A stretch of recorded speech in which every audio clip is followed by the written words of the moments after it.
Hola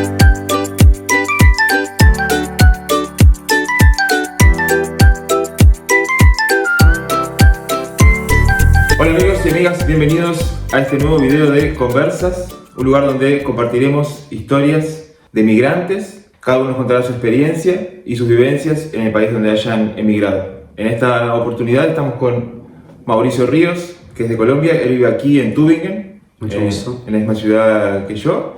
Y bueno, nos va a estar contando un poco de su experiencia y sus vivencias en este país. ¿Cómo estás, Mauricio? ¿Todo bien?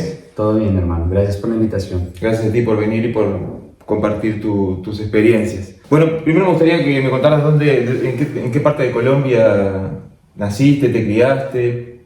Yo nací y crecí en Bogotá, más exactamente en el centro de Bogotá, en un lugar que se llama La Macarena. Ese lugar... Dale a tu cuerpo alegría, Macarena. ¿De ahí salió la canción? Posiblemente, no lo sé. Interesante. Es un lugar muy bonito, lo recuerdo con mucho cariño, porque es de esas partes de donde, claro, yo como que iba a otras partes de Bogotá a visitar a mis amigos, etcétera, pero para mí, cuando vivía en Colombia, mi mundillo, mi pequeño hogar, era mi barrio. Okay. No tenía que ir además como una ciudad realmente, ¿no? No tienes que moverte, no tienes que tomar un bondi o un bus para ir a un supermercado, lo tienes ahí al lado, ¿sabes? O un cine o no sé. Claro. El entretenimiento lo tienes ahí al lado. Y eso era para mí el centro de Bogotá. ¿Y cómo fue, digamos, crecer ahí? ¿Qué hacías, ponerle en tus días de adolescente, digamos? ¿Qué actividades había para hacer? ¿Qué hacías con tus amigos? Bueno, yo soy hijo único, entonces no tuve la oportunidad de tener a alguien más a quien molestar. Okay. Entonces, de cierta forma, habían como dos partes de mí cuando era chiquito. Por una parte, cuando pasaba tiempo en mi casa, trataba de jugar, conmigo mismo. No de una forma sexual. Bueno, al principio no, para que sí, es importante descubrirse. Pero déjame darte un ejemplo para... jugaba esas cartas. ¿Conoces Yu-Gi-Oh? Sí. Por ejemplo, tenía la baraja de Yu-Gi-Oh y ponía cartas en un lado hacía dos montones de cartas, correcto, barajas, y jugaba de ambas partes y hacía que era otra persona de cierta forma. Lo bueno que siempre ganabas vos también, ¿no? Pero por otra parte también tuve amigos en el edificio, sobre todo dos que recuerdo mucho, con los cuales, no sé, jugábamos Xbox, escuchábamos música. Por otra parte, fui hijo único y estudié en colegio militar. ¿Pero a qué edad empezaste el colegio militar? A los 5 años. Ya desde chiquito empezaban con ese, era como un brainwashing. Pues al principio yo no me daba cuenta, era un niño, ¿sabes? No tenía formado un concepto de elección propia. Entonces, lo que sí me daba cuenta, por ejemplo, había brainwashing en el sentido de que era un colegio militar católico, ¿sabes? Todo lo que está bien. Todo lo que está maravilloso. Sí, perfecto. No tenemos que salir mal de ahí. Absolutamente no. Sales un hombre de bien. Sí. Eres un hombre de bien. Entonces, brainwashing había cuando teníamos que rezar todas las mañanas, ¿sabes? Y después hacían lagartijas. Más o menos, sí. Y allí tuve también unos amigos. Lamentablemente, no sé si a ti te pasó, no sé si tienes todavía amigos de la escuela, de tu colegio. A mí tampoco me pasó eso, ¿sabes? Yo tengo personas con las que fui muy cercano en esa época de mi vida, pero lamentablemente, y ahorita es algo que me gustaría cambiar, o que me gustaría haber cambiado, conservar mis amistades de ese momento. ¿Qué pasó? Cuando termino el colegio militar, yo me quiero desentender de esa vida. Y desentenderme, para mí en ese momento, también era desentenderme de lo que comprendía esa vida, incluyendo mis amigos. Claro. Pero sí, más o menos esa fue mi niñez y mi adolescencia. Y tuviste ahí hasta tus 18 años estudiando ahí, ¿no? Hasta los 17. Ok. Y luego, ¿sabes algo? Quería continuar la carrera militar. ¿Y qué te hizo así decir, esto no es para mí? Mis papás, sí, gracias papás, se están viendo esto. Ok. Ellos siempre estuvieron de cierta forma felices y orgullosos porque yo me gradué en un colegio militar, Claro, porque a tu hijo lo enseñan a ser disciplinado, Claro. no contestarle a los papás, obedecer. Sí, estaban felices. De cierta forma puede ser visto muy cruelmente también, ¿no? Pero pues yo no veo a mis papás así, pero ellos estaban contentos de que pudiera haberme graduado en un colegio militar. Pero cuando yo les termino el colegio y les digo, papás, yo quiero ir a la Fuerza Aérea de Colombia, ellos ya dijeron, ok, algo está mal. Eso no hacía parte del contrato. Mis papás me dicen, tómate un año sabatino, o sabático, no sé cómo se dice, para que estudies inglés. O esa fue la excusa, de cierta forma. A mí me gustó, me puse a estudiar inglés y también comencé a disfrutar más de la vida, de cierta forma.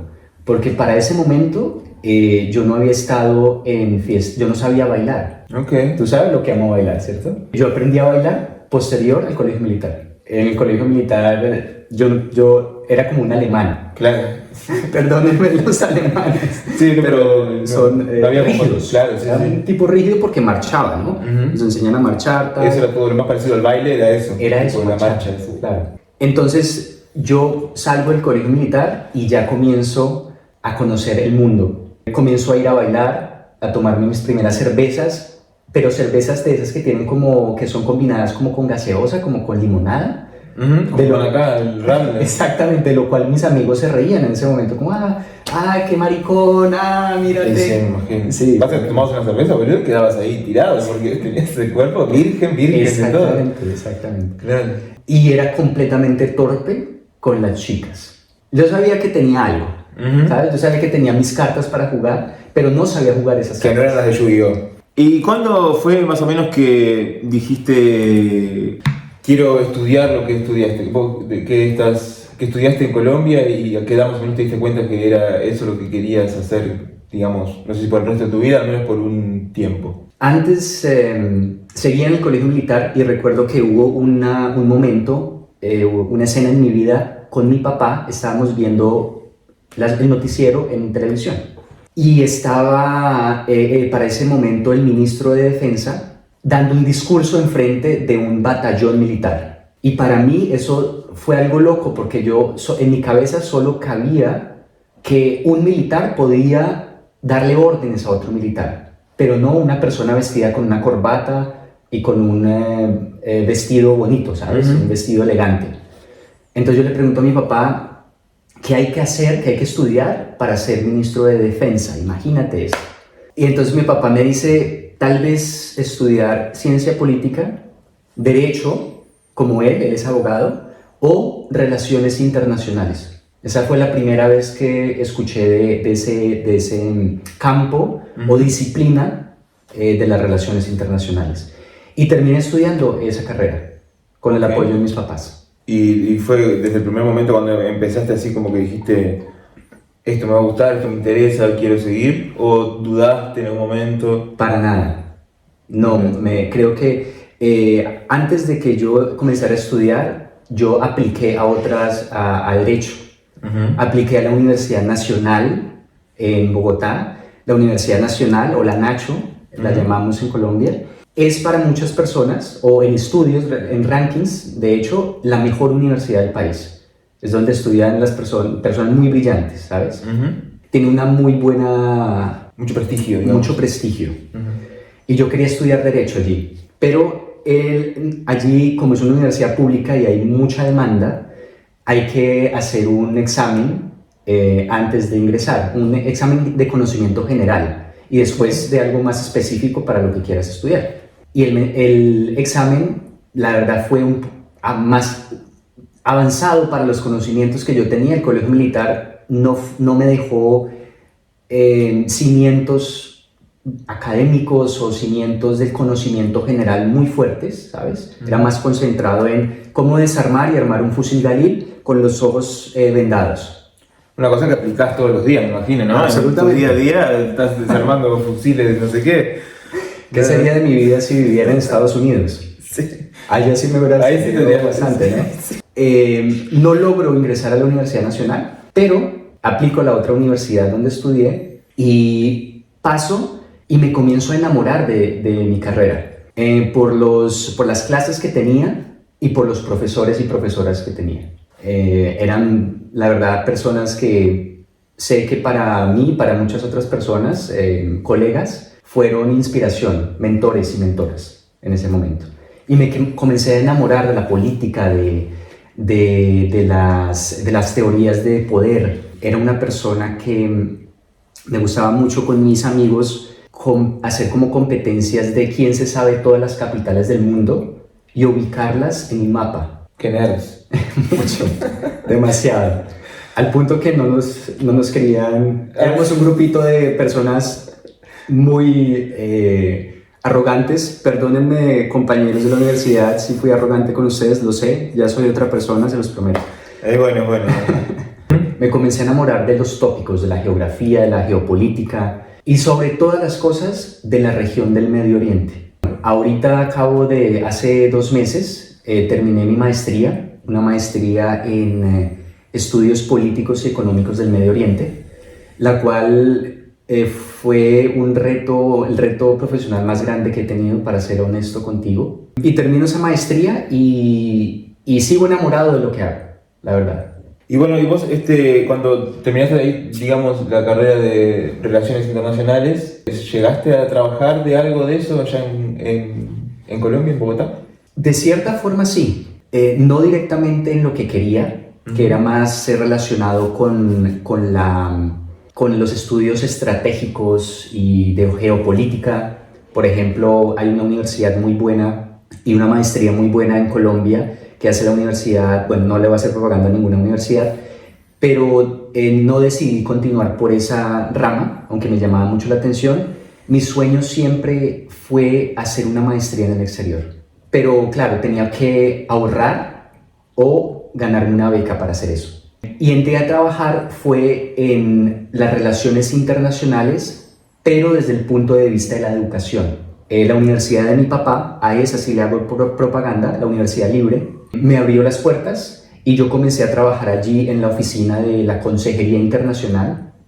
Es como una dependencia de la oficina general de la universidad que se encarga de hacer convenios con otras universidades locales, regionales o mundiales, o organizaciones públicas o privadas también. De cierta forma ejercía el rol de diplomático, que también creo que es algo que me hubiera gustado ser en algún momento, pero desde un punto de vista, primero, más autónomo, porque tenía mi oficina, y segundo, comencé a aprender más de la educación, de que es un programa de estudios, de que es sentarse en una sala de conferencias con el rector, con el decano de la Facultad de Derecho, y comenzar a idear ideas, perdón la redundancia, para promover nuestro programa, para atraer estudiantes del exterior.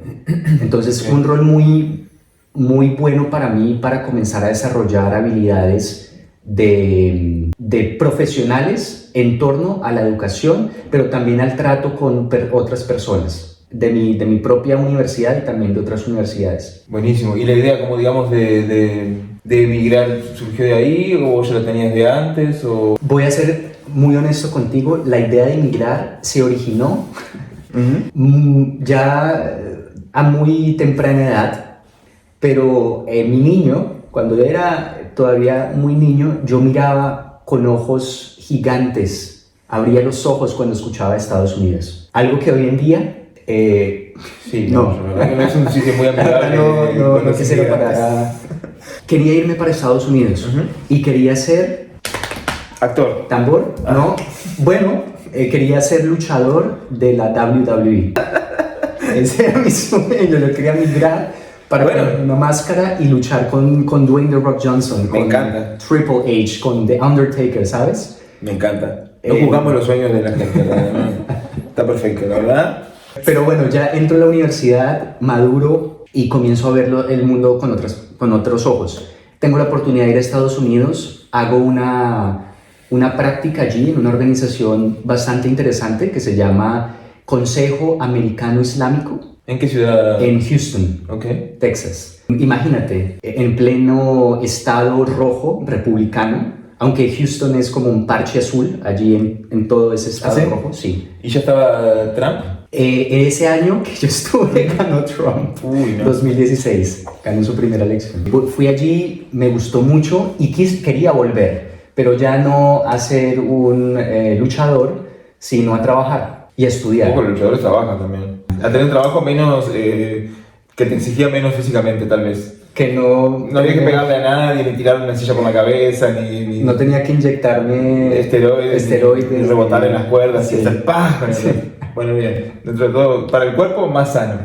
Bueno, y entonces regreso a Colombia, comienzo a idear cómo puedo ir a Estados Unidos, veo que hay oportunidades, sale la beca Fulbright, pero claro, muchísimas personas quieren esas becas. Es bastante, y en Colombia y en todos los países de Latinoamérica, tú sabes, tantas personas brillantes que existen en nuestros países, que quieren irse. Entonces, de alguna forma, doy mi brazo a torcer en esa lucha, pero ahí es cuando conozco a mi novia, en ese proceso. Mi novia es alemana. Alemania nunca había estado en mi radar hasta que conozco a mi novia, Inés. Aprovecho de cierta forma que pues comenzamos una relación, la formalizamos y ya años en nuestra relación comienzo a pensar, venga, ¿y por qué no voy a Alemania a estudiar allí? ¿Sabes? Miro, encuentro una maestría maravillosa, de las mejores en el tema de política del Medio Oriente en Europa continental,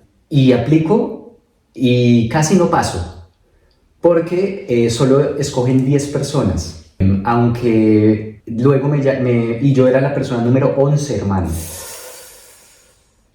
Me envían un correo diciéndome, discúlpanos, gracias por aplicar, por tu interés, pero calificaste puesto 11, pero solo aceptamos 10. Tenía otras alternativas a las cuales también apliqué y pasé, pero no tenían que ver con el Medio Oriente. Y luego recibo un día o 2 días después un correo y me dicen, una persona desistió del programa, ¿quieres unirte?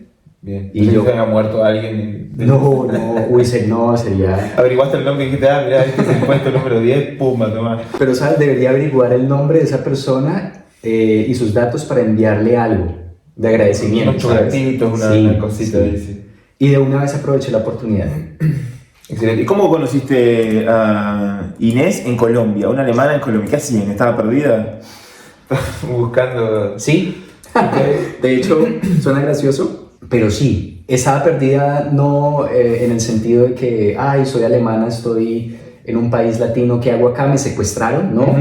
Pero la conozco el primer día que ella que llega a Colombia. Bueno, de hecho, el segundo día, porque llega el día anterior por la noche y, digamos, al día siguiente, por la mañana, tarde, ella está con su mejor amiga por el centro de Bogotá, vestidas de cabeza a pies como si fueran a un safari.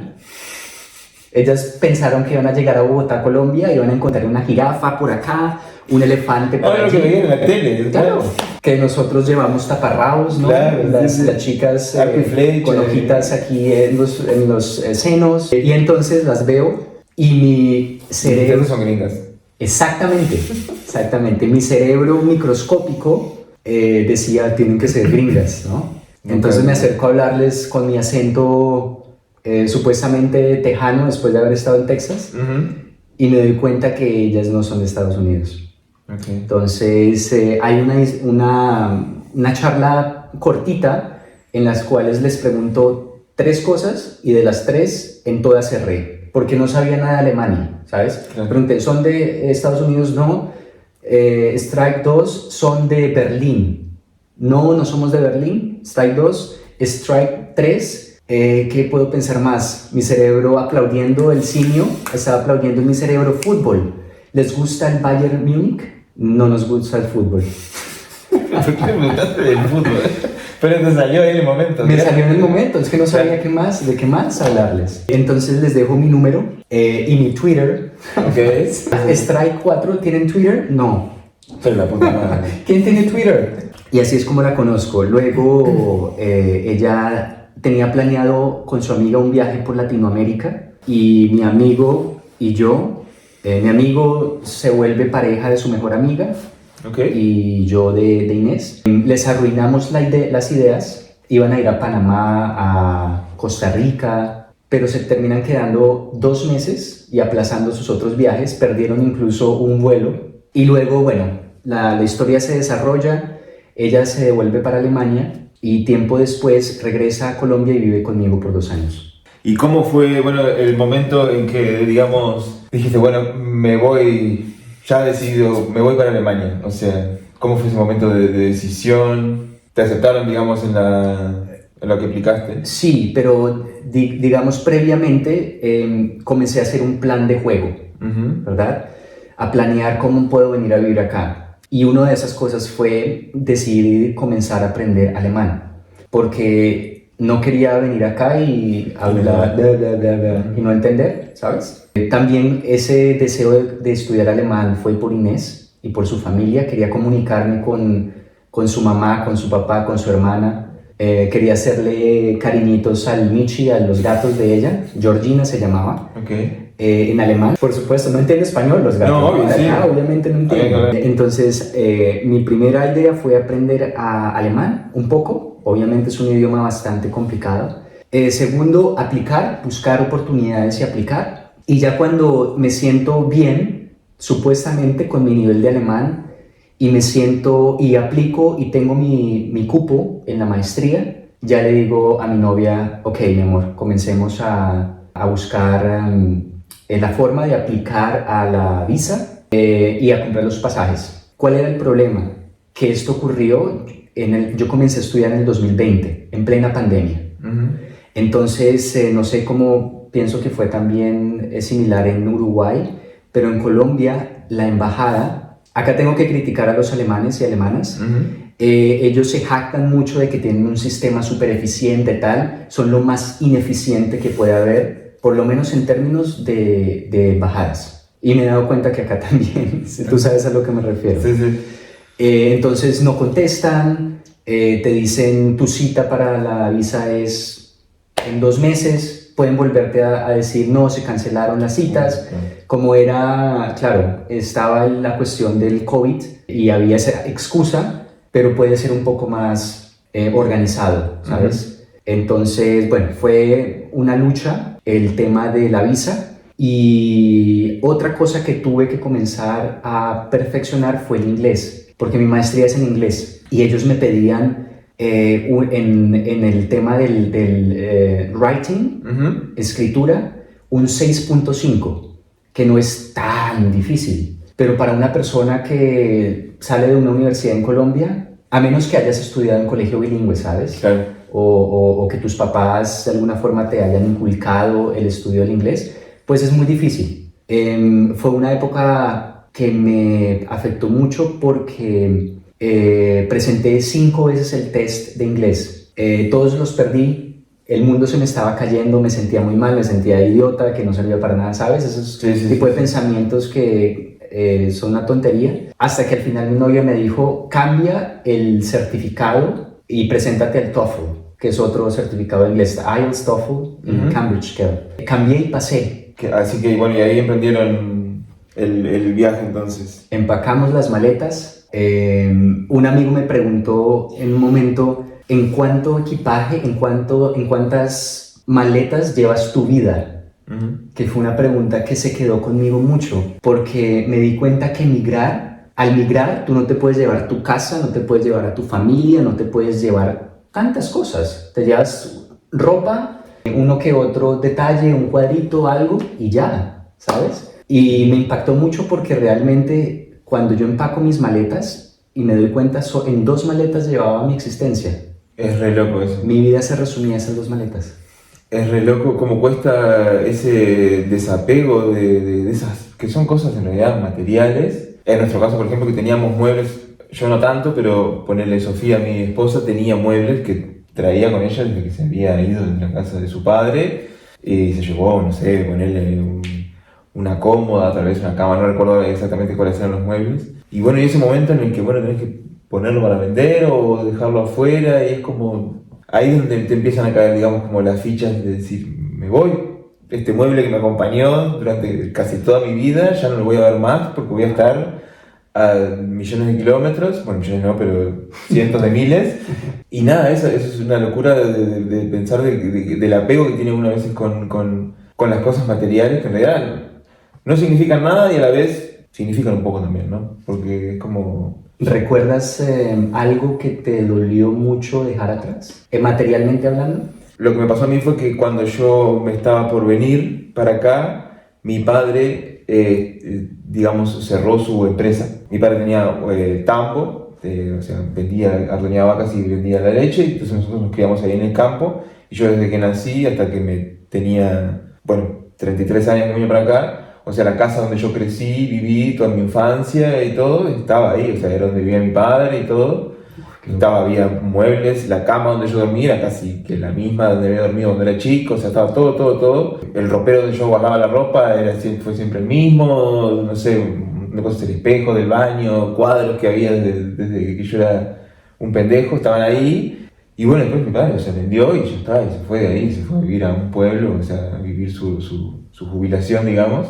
Y ahí fue que sentí, me acuerdo que cada vez que me iba las últimas veces que yo sabía que eran las últimas veces que iba a ir, cada vez que me iba de una habitación y apagaba la luz, me miraba así la habitación. No, y decía, qué triste. Tener como una imagen mental y apagaba la luz y salía. Pero no fue una despedida, digamos, no fue como de golpe, sino que fue paulatina. Entonces tuve tiempo iba, me acuerdo, las últimas veces y paseaba alrededor de la casa y recorría lugares donde yo jugaba cuando era niño, que yo jugaba solo también porque mis hermanos eran más grandes, entonces, y tenía como mi lugar ahí donde jugaba siempre, entonces paseaba por ese lugar y me sentaba, fumaba alguna cosita y reflexionaba en ese lugar. A mí me ocurrió algo similar.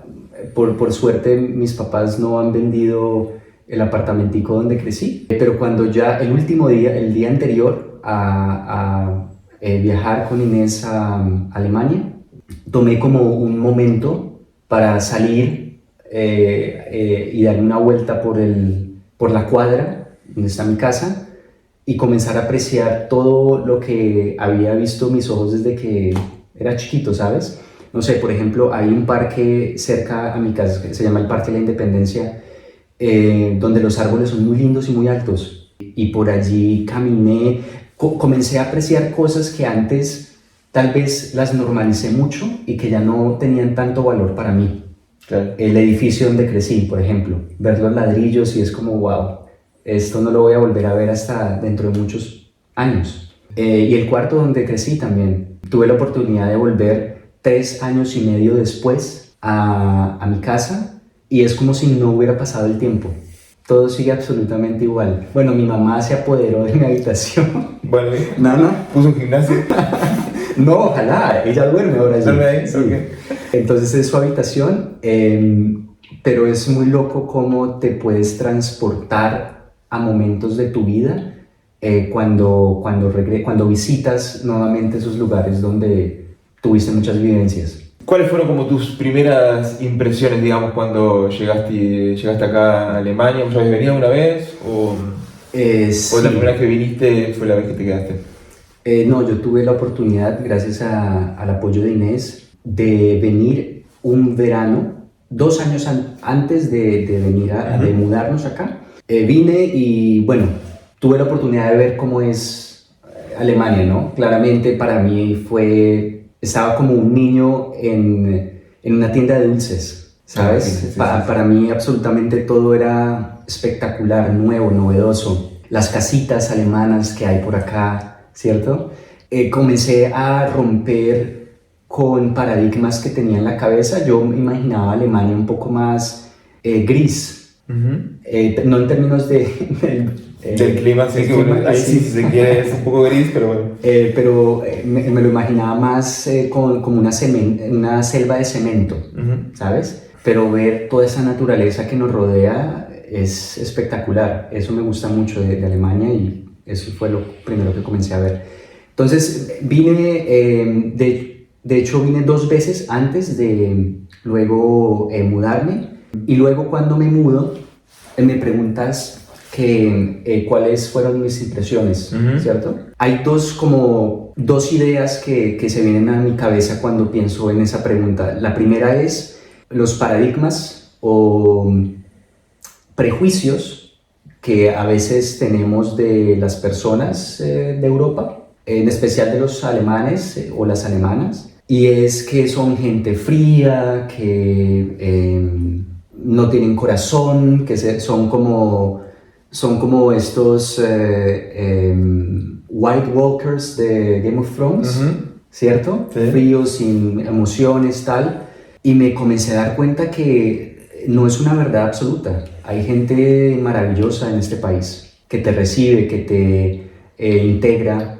Claro, yo tengo la ventaja que yo llegué con mi novia, ¿sabes? No llegué como a lucharme como a luchar un espacio en la sociedad. De cierta forma, ella fue mi comodín para integrarme más fácilmente. Pero lo que me refiero es que comencé a ver y a cambiar ideas que tenía en mi cabeza de las personas de acá, que no tienen humor, ¿sabes? Me he cagado de la risa, como decimos en Colombia, con alemanes que cuentan maricadas. Entonces, eso en términos de las personas. Pero, por otra parte, tengo que ser honesto y decir que yo tenía en mi cabeza otra idea de Alemania, al punto de, ¿cómo decirlo?, idealizar el país. Como internacionalista o politólogo que soy, admiraba a Alemania por la reconstrucción que hizo después de la Segunda Guerra Mundial, por pararse después de 2 guerras mundiales y construir la sociedad y seguir adelante, y ahorita ser la economía más fuerte y la cabeza de la Unión Europea, economía más fuerte en Europa, aunque está cayendo. Entonces, darme cuenta, pensar de que los alemanes, a través de estos tratados internacionales del desarrollo del derecho internacional y de los derechos humanos a partir de la Segunda Guerra Mundial, ¿no? Los acuerdos de Nuremberg, el respeto a la vida humana que supuestamente deberían tener el gobierno o las personas que gobiernan este país, y se me ha cambiado completamente la perspectiva respecto a eso, al punto de desilusionarme mucho. Pero estoy contento de que me haya desilusionado, porque eso me hace menos naif, me abre los ojos hacia la sociedad en la que estoy, en la que hay muchas oportunidades para ti, para mí, para los migrantes que hay en este país, pero que debemos ser conscientes a costa de que estamos acá, ¿sabes? E intentar cambiar las cosas que pueda que no nos gusten. Para darte un ejemplo, todo lo que está ocurriendo ahorita con el apoyo incambiable del gobierno alemán hacia Israel, que es algo a mí que, como persona que se considera un activista por los derechos humanos y que creía en el poder del derecho internacional para cambiar la forma de pensar humana, que es una forma muy naif de ver el mundo. Somos seres humanos al fin y al cabo, ¿sabes? Ninguna ley internacional nos va a hacer cambiar eso. Pero pensaba que Alemania, por el Holocausto, por su historia, por el supuesto refrán de mi vida, que dice en alemán, el nunca jamás, el nunca más, uno pensaría que ese peso histórico haría de que el gobierno, tengo que decir el gobierno y repetirlo porque es el gobierno y las instituciones quienes están apoyando al gobierno de Israel en últimas, ¿sabes? Pero hay mucha sociedad civil que no está de acuerdo con eso, nacidos en este país. Cierro el paréntesis. Entonces son cosas que también esa idealización con la que vine, de que Alemania es el país perfecto, pues no lo es, como no lo es ningún país del mundo. Después que, digamos, estuviste acá viviendo ya hace 3 años y medio, casi 4 que estás, ¿no? ¿Qué sería, digamos, lo que para vos fue un pro, comparándolo con tu país, ¿no? O sea, un pro y un contra, digamos. En el ámbito que quieran, en el laboral o en el de la vida cotidiana. Un pro grandísimo. Tal vez esto se extiende en nuestra región, tú corrígeme, si pasa en Uruguay también. En Colombia, nuestros papás, o mis papás, son muy sobreprotectores, al punto de que, el cariño de la mamá, ¿no? De que te lavo la ropa todos los días, mi amor, mi vida, mi tesoro, mi cielo, mi felicidad, ¿no? Todos esos sinónimos que utilizan para llamarte, son cosas muy lindas y que se aprecian mucho, pero que desafortunadamente no te permiten crecer como persona. Entonces algo positivo, no tanto de Alemania, yo creo que si me hubiera ido para otro país, China, Japón, no sé, otro país, me hubiera ocurrido lo mismo. Es que me ayudó a madurar, me ayudó a ser más responsable por mí mismo. Más de la sociedad de Alemania, un pro, hay muchos. Las oportunidades en términos profesionales que hay en ese país, a comparación de mi país, pues no hay comparación, básicamente, ¿sabes? Hay muchas personas estudiosas que por mérito en mi país tienen posiciones muy buenas, que muchos o muchas personas quisiéramos estar allí.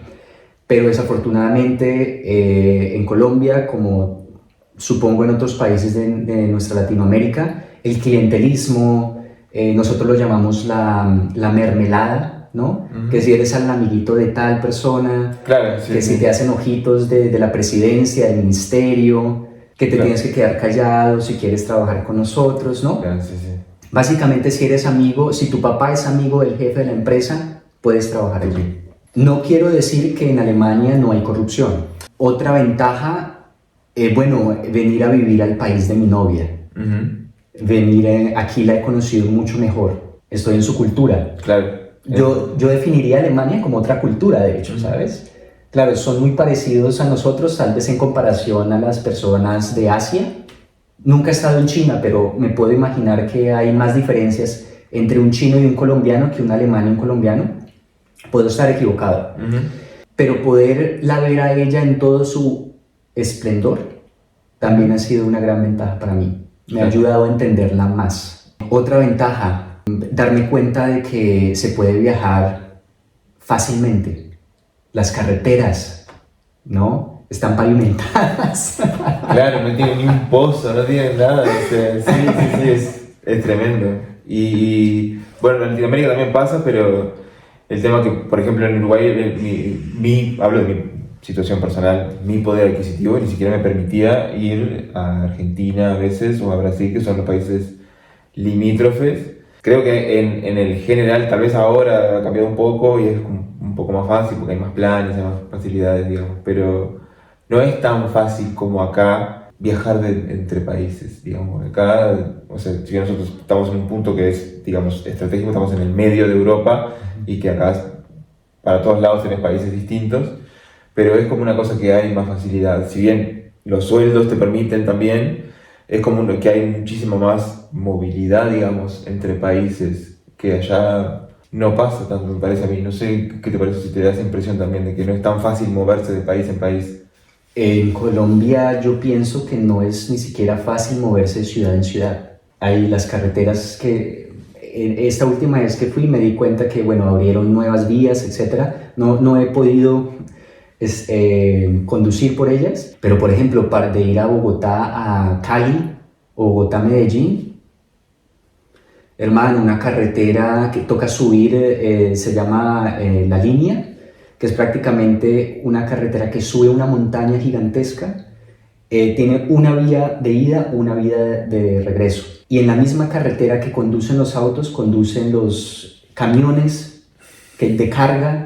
Entonces a veces los camiones se varan, tienen accidentes, no pueden avanzar a mitad de la vía. Claro. Imagínate el problemón que hay para desviarse y poder seguir conduciendo, ¿sabes? En fin, esa es una crítica muy grande que le tengo a mi país, pero claro, hay gente que puede decir, no, es que la topografía, son las montañas que hacen difícil la construcción. Carreta. O sea, mira las montañas que hay en Suiza, por ejemplo. Y mira cómo estas personas pueden hacer túneles gigantescos de kilómetros debajo de... Bueno, ¿qué nos falta en Colombia? Presupuesto y un gobierno que realmente... Que le importe eso. Que le importe eso, ¿sabes? Que no robe tanto y que invierta, utilice los recursos de forma eficiente. Sí, tal cual. En Uruguay pasa un poco así. Si bien Uruguay es un país que es muy chico. Me imaginaba Uruguay diferente, hermano. ¿Qué te imaginabas de Uruguay? ¿Cómo te imaginabas? No sé, creo que para mí, para personas de mi círculo social en Colombia, Uruguay siempre ha sido un punto de referencia por el movimiento feminista, por el la legalización del cannabis, el aborto, matrimonio igualitario. No soy quien para hablar del matrimonio o el movimiento feminista, pero sé de personas cercanas a mí que toman a Uruguay como referencia. Bueno, yo veo a Pepe Mujica con ojitos de corazón, sí, ¿sabes? Sí. Aunque ya me has contado que tampoco es la estrella que... O sea, él como pensador y como lo escuchás hablar y es un placer, porque el hombre sufrió un montón de cosas en la dictadura y nunca lo escuchás decir, ni siquiera los milicos. Él no se refiere a los milicos, no habla, o sea, tal vez en algún momento lo hizo, pero no habla con un rencor de esa época que él sufrió tanto. Tuvo 12 años preso, entre otras cosas, entre un montón de torturas que sufrió él, sufrió su esposa, pero nunca lo escuchás hablar con rencor de los militares y de esa época. Al contrario, como que siempre da como un mensaje como esperanzador para los jóvenes y siempre como... Ha dicho cualquier cagada también, ¿no? Claro. Porque a todos nos equivocamos, pero en términos generales es una persona que da muchísimo gusto escucharlo hablar. Cuando fue Aerosmith a Uruguay fueron a visitarlo. No, ¿en serio? Sí, lo invitaron, yo fui al recital y el Pepe estaba ahí en primera fila. Se quedó un rato el viejo y después se fue. Pero bueno, Residente, el de Calle 13, lo visita todo el tiempo que va. Pero sí, no, Uruguay se tiene muchísimas cosas buenas.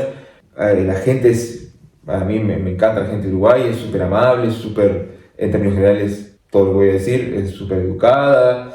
Tienen como una bondad, digamos, una cosa como muy nuestra, como muy propia, que como que muy humilde siempre todo el mundo. Entonces, o sea, bueno, después es un país, me parece que el interior de Uruguay es como una cosa súper sana, que yo fui ahora hace no mucho y la gente deja la bicicleta sin tranca en la calle, o sea, sí, es como súper amigable. Como tú, claro. Pero también tiene sus cosas que, bueno, que es un país muy caro. Alquileres y para vivir solo es casi imposible. Tener trabajo con un buen sueldo, tenés que, no sé, a veces antes estudiar te garantizaba tener un trabajo con un buen sueldo. Ahora ya no tanto. Entonces es difícil también, si bien la educación es pública y es muy buena, es difícil para los estudiantes poder mantenerse si no es con ayuda de sus padres. O sea, trabajar y hacer la universidad es posible, pero una carrera de 4 años te puede llegar a llevar 10, porque tenés que hacerte a pocas materias, porque tenés que pagar el alquiler, tenés que trabajar 8 horas, es muy caro comer. Pero es un país que yo creo que dentro de todo estuvo en un momento como adelantado, digamos, del resto de los países de Latinoamérica, con todo esto que vos decías. ¿Sabes otra cosa que se me viene a la cabeza cuando me preguntas qué fue algo positivo de Alemania? Tengo que decir, y casi se me olvida, sentirse libre de la criminalidad. Sí, la seguridad que hay acá. ¿A qué me refiero con eso? Que no hay que estar todo el tiempo mirando a los lados si tienes el celular o mirar atrás, no te tienes que cruzar de calle. No tienes miedo que alguien puedes caminar a las 4 o 3 de la mañana en la oscuridad y nadie te va a salir con un cuchillo o un arma a atracarte. Pueden haber excepciones, pero son, la verdad, la excepción, ¿sabes? La sensación de seguridad es maravilloso y creo que le ha contribuido a el bienestar psicológico de mi vida bastante. Sí, a nosotros nos pasaba que salías de noche, o sea, ponerle que ya no había sol a 8 de la noche, ya para las mujeres es medio que inviable andar en la calle. Yo andaba a veces, pero así, tipo, en Uruguay, en Montevideo es impresionante. Antes había zonas que tal vez no pasaba nada y la gente andaba como más tranquila, pero últimamente es como que no hay lugar en el que no te pase nada y que sacar el celular en la calle casi que no podés. A ver, yo personalmente nunca viví una situación de inseguridad en la calle, sí en trabajos donde estuve. Yo trabajaba en casas de cambio de moneda, entonces tuve dos entraron así con armas y cosas, por suerte nunca pasó nada, algunos heridos y eso, pero no. La única vez que fui a Buenos Aires, esta es una anécdota muy graciosa, fui a Buenos Aires una vez a pasear, a conocer, porque era la primera vez que iba, y estaba, ¡ay, qué lindo! Buenos Aires, mirá el obelisco de Buenos Aires, que saco el celular así para sacar una foto del obelisco y pasa uno y hace ¡Fra! No. Y me agarra el celular. ¿Vos en algún momento, desde que te viniste a vivir acá, te sentiste discriminado por ser del país donde sos? En términos generales, no. Por el contrario, creo que en la mayoría de los casos, cuando digo que soy de Colombia, es como, eres de Colombia, ¿por qué estás acá en Alemania? Despierta interés en las personas. Sin embargo, han ocurrido algunas experiencias desagradables, que también son la excepción, pero ocurren. Una de ellas, por ejemplo, fue la primera vez que visité un sauna alemán con mi novia. Para el público y para ti, cuando vas a un sauna, cuando visitas un sauna en Alemania, tienes que estar como Dios te trajo al mundo. En bolas. En bolas. Para mí eso fue un paso grandísimo. Porque, no sé, a pesar de que siento que como latinos a veces nos gusta, no sé, usar cosas corticas o mostrar piel, ¿no? Broncearnos y coquetear y, sí, flirtear. Por otra parte, sacarse tus shorts y mostrar tu pene y andar por ahí, o las chicas sus senos, etc., es mal visto. Es como contradictorio eso, la verdad que no lo había pensado. ¿Pasa también en Uruguay o hay más libertad de...? No, es que a mí una de las cosas que me sorprendió acá es la cultura de la desnudez que hay. Como que no es una cosa de que... Una vez ahora en verano, cuando todavía hacía un poco de calor en los últimos días, iba por la calle y pasé y había una casa que tenía como un jardín grande y una señora, tipo, ¡fra! Toda en bolas, así tomando sol, en el jardín de su casa. Vos pasabas por la vereda y la veías y ella estaba feliz. Me parece fantástico a mí igual, sí, ¿verdad? Increíble. Tener esa seguridad de poder mostrar tu cuerpo, ¿por qué no? Ojalá tuviera esa seguridad. La verdad que sí, me parece fantástico. Pero bueno, no que te quería hablar de mi inseguridad, de la desnudez, sino resulta que entramos al sauna, estuvimos allí un rato y ya antes de salir, entramos a un tipo de cabaña noruega. Los noruegos son como conocidos, o Noruega es conocida por estas cabañas como circulares donde tú entras con una cerveza y el sauna o el heat, las llamas están en el centro, etc. Y entramos a una cabaña donde habían dos chicos alemanes. Al principio para mí me pareció normal. De hecho, creo que es como de esas que no sé si te pasa a veces que en la primera impresión tú dices, uy, esa persona me cae bien, por cosas mínimas, o sea, solo porque cómo se ve. Entonces entramos a la cabaña. En ese momento mi nivel de alemán, sobre todo para entender el dialecto que se habla acá en esta región, Svabo se llama, no era tan fuerte. Entonces lo que ocurre es que Inés se acerca y me dice, vámonos. Y yo le pregunto, ¿pero por qué? No, es que están hablando cosas un poco fuera de lugar. ¿Pero hablaban entre ellos? No, hablaban al aire. O sea, okay. Claro, estaban ellos dos, son compañeros, amigos, colegas, no sé, pero estaban hablando al aire. Cuando me comienzo a dar cuenta, los chicos van tatuados, pero no me había fijado muy bien en los tatuajes. Entonces me doy cuenta que uno tiene un águila acá en el pecho, y después el otro tenía escrito, no me acuerdo si era en el brazo o en la espalda, Germania. Germania es este nombre histórico que le dan supuestamente los de la raza aria a la región de Alemania. Entonces yo digo, ok, ya puedo entender más o menos por dónde va la cosa. En fin, decidimos irnos y yo fui la persona, salió Inés y yo fui la persona que salió de últimas. Iba a cerrar la puerta cuando uno de los chicos me detiene y me dice, hey, come here. Y me da su botella vacía de cerveza y me dice, here, für den Pfand.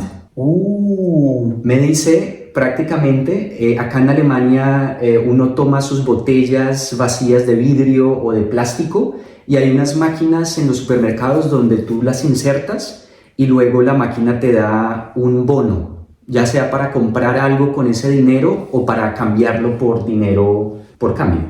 Como estaba dando una limosna, digamos. Prácticamente me está diciendo, mira, acá está para tu Pfand, para tu limosna.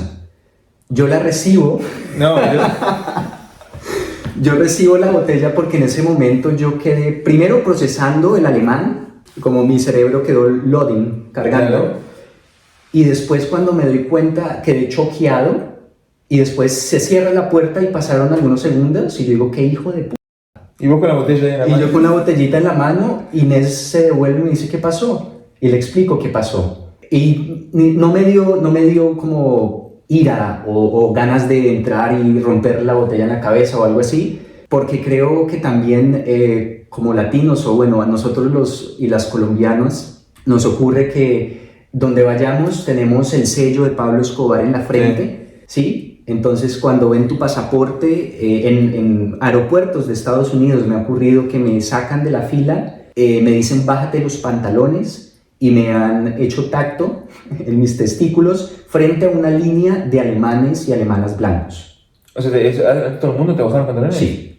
Y después un barrido de mi mano, ¿sí? Para ver si había manipulado explosivos o bueno, quién sabe qué. Entonces, me han pasado experiencias también fuertes, con las cuales, que me han hecho fuertes también. Entonces, este tipo de cosas no me afectan psicológicamente, afortunadamente, tanto, pero sí que son cuestiones desagradables que yo sé que pueden afectar a otras personas más y que no deberían pasar. Entonces sí, he vivido discriminación también en Alemania. Bueno, y como último punto o pregunta, me gustaría saber si volverías a tu país o qué circunstancias se tendrían que dar como para que vos vuelvas a Colombia, a Bogotá.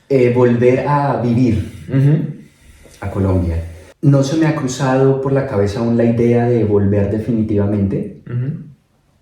Sí que quiero volver y es una promesa que le hice a mis padres, que quiero volver por lo menos cada año, así sea una semana, unos días para estar con ellos, porque la última vez que fui y que los vi, me di cuenta de lo importante que es pasar tiempo de calidad con las personas que amas, sobre todo tus padres, tus viejos. Ya los ves envejecer, ¿sabes? Y quieres o yo quiero tener memorias muy bonitas todavía con ellos. Entonces me harían volver mis padres a visitar. Me haría volver mi amigo Dani, mi gato Sol, mi parcero el George y otro par de amigos, Marianita, amigos muy cercanos a mí, y mi familia, por supuesto, mis primos, José David, el Tote, Julián, Jorgito, mi familia y mis amigos. Como dice en la película de H, ¿te acuerdas? La patria es un invento. Martín H, véanla. Tu patria son tu familia y tus amigos y se acabó. Y así es como yo lo siento. Entonces no hay nada más simbólico para mí que volver a visitarlos por eso. ¿Qué tendría que pasar para que yo me devolviera? Pues algo muy grave que espero que no pase. Que mis papás se enfermen, por ejemplo. No sé. Pero yo creo que ahorita aún estoy en el proceso me acabo de graduar de mi maestría. Se me abren puertas y quiero descubrir qué hay detrás de cada una de estas puertas que se me abren ahorita. Oportunidades laborales, para mí no me volvería a Colombia por una de ellas, sino aprovecharía las que hay acá, las que tengo acá en este momento a la palma de mi mano. Bueno, no tan a la palma porque son muy competidas, pero las tengo, ¿sabes? Siento que todavía estoy muy joven, que me falta vivir mucho. Siento todavía sensación, esas ganas de comerme el mundo.